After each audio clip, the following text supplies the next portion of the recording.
आज हम बताएंगे कि डायमेंशनल फार्मूला के का यूज़ कैसे करते हैं। तो डायमेंशनल फार्मूला का सबसे मेरा फेवरेट है, मुझे मतलब बहुत अच्छा लगता है वो चीज़ लगाना, मतलब उसका जो यूज़ होता है। तो एक यूज़ उसका ये है कि हमें अगर कोई यूनिट है तो एक किसी यूनिट को हमको अगर चेंज करना है दूसरे यूनिट में, सेकंड यूनिट में, अनदर यूनिट में, तो उसको हम कैसे चेंज करेंगे। ये डायमेंशनल फार्मूले से बहुत आसान होता है। जैसे हम याद करते हैं ना कि 1 किलोग्राम में 1000 ग्राम, जैसे कि मतलब हम किलोग्राम को ग्राम में चेंज कर दिए तो यानी उसकी यूनिट चेंज हो गई। तो उस हिसाब से उस यूनिट का क्या मापन होगा, वो कितनी होगी, तो ये सारी चीज़ें हम डायमेंशनल फार्मूले से आसानी से निकाल सकते हैं।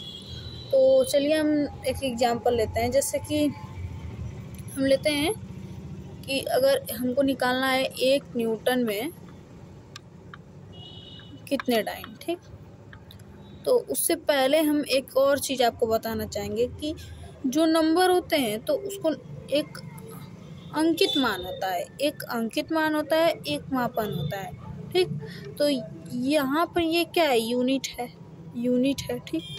और ये क्या है, नंबर है, यानी इसको एन से डिनोट करेंगे, इसको यू से, ठीक। इस यू को उल्टा कर दिए एन हो जाता है, इसको सीधा कर दिए यू हो जाता है, ठीक।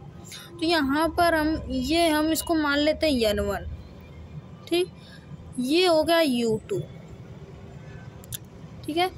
और नहीं u2 कैसे, सॉरी गलती हो गई, u2 नहीं होगा यहाँ पे, ये u1 हो जाएगा, u1। और ये हमारा हो जाएगा n2 और ये हो जाएगा u2, ठीक। अब हमको निकालना क्या है, ये हमको निकालना है n2, हमको पता है n1 पता है, u1 पता है, u2 पता है, एक चीज़ नहीं पता है, ठीक। इसका एक फार्मूला होता है, ये फार्मूला कैसे बना है ये हम आपको बाद में बता देंगे। तब तक अभी के लिए आप एक फार्मूला नोट कर लीजिए, n2 बराबर n1 u1 अपान u2, ठीक। तो ये एक फार्मूला है और इसको आपको याद करना पड़ेगा। और एक और चीज़, MKS पद्धति और CGS पद्धति आपको जानना चाहिए। जैसे MKS पद्धति का मतलब होता है मीटर किलोग्राम सेकंड में, इसके रूप में हमें यूनिट का फॉर्म निकालना होता है। और CGS पद्धति में सेंटीमीटर ग्राम सेकंड, ठीक। तो अभी ये क्या है, ये है MKS पद्धति, वो पावरफुल होता है। MKS पद्धति बड़ी होती है और ये होती है छोटी, ठीक। तो ये CGS पद्धति है, MKS पद्धति। अब हम चलते हैं इसे लगाते कैसे हैं। तो हमको निकालना है 1 न्यूटन में कितने डाइन, ठीक।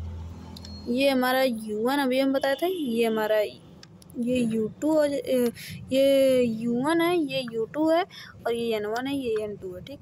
अब फार्मूला क्या होता है, n2 बराबर n1 u1 अपान u2, ठीक। ये क्या है, MKS पद्धति। कैसे, ये u1 है ना, u1 MKS हो गई और ये हो गई CGS, ठीक। अब हम इसको लगाते हैं तो n2 हो गया। अब हम डायमेंशनल फार्मूला पहले ही बताए थे। तो डायमेंशनल फार्मूला, ये न्यूटन किसका मात्रक होता है, बल का होता है, यानी फोर्स का होता है। तो फोर्स का डायमेंशनल फार्मूला हम बताए थे, यम यहाँ पर यम लिख दे साइड में, MLT के पावर -2 होता है, ठीक। तो यहाँ पर हमको देखिए नीचे भी तो ये भी तो फोर्स का है, तो u2 भी तो फोर्स का है। तो हम इसके लिए एक मतलब चिन्ह ले लेते, जैसे इसको मान लेते हैं m1 L1 T1 के पावर -2 अपान, यहाँ पर ले लेते हैं m2 L2 T2 के पावर -2। अब हम इसको लिखेंगे कि ये मास हो गया, ये लेंथ हो गई, ये टाइम हो गया। अब हम इसको MKS पद्धति में और CGS पद्धति में लिखेंगे। तो मास का हमारा MKS पद्धति होता है 1 किलोग्राम में होता है, ठीक। के का मतलब किलोग्राम, इंटू लेंथ है, लेंथ का मीटर हो जाएगा, इंटू सेकेंड, ठीक, बटे। अब यहाँ पर हो जाएगा CGS पद्धति में तो हो जाएगा gram into centimetre into second का -2, उसके पावर -2 हो जाएगा। अब यहाँ पर सेकेंड 2 कट जाएगा, सेकेंड दोनों सेम है, कट गया। अब ये देखिए, ये किलोग्राम में है, ये ग्राम में है। अब हम इसको चेंज कर देते हैं। तो कहाँ लिखूँ, जगह भी नहीं है। चलिए ठीक है, हम इसको फिर से लिख देते हैं।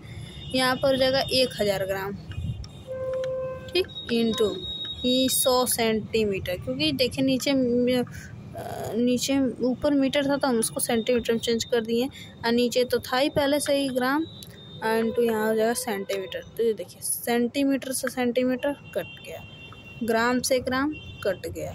अब क्या बचा, ये देखिए 10 के पावर 3 इंटू 10 के पावर 2, इसका आंसर आ जाएगा 10 के पावर 5 डाई। निकल गया कि नहीं, ये हम रखते हैं, ये ऐसे ही निकलता है। ऐसे बहुत सी चीज़ें हैं, जैसे 1 जूल में कितने अर्क होते हैं, ये सारी चीज़ें निकाली जाती हैं इन्हीं सब चीज़ों से। तो आप इसे निकालिएगा कि एक जूल में कितने अर्क होते हैं। आप अपना आंसर बताइएगा कमेंट में। देखिए वीडियो बनाने में बहुत मेहनत होती है, तो कोई बात नहीं, आपको जैसा लगे वैसा कीजिए। हमारा काम था बताना, हम बता दिए। तब तक के लिए जय हिंद।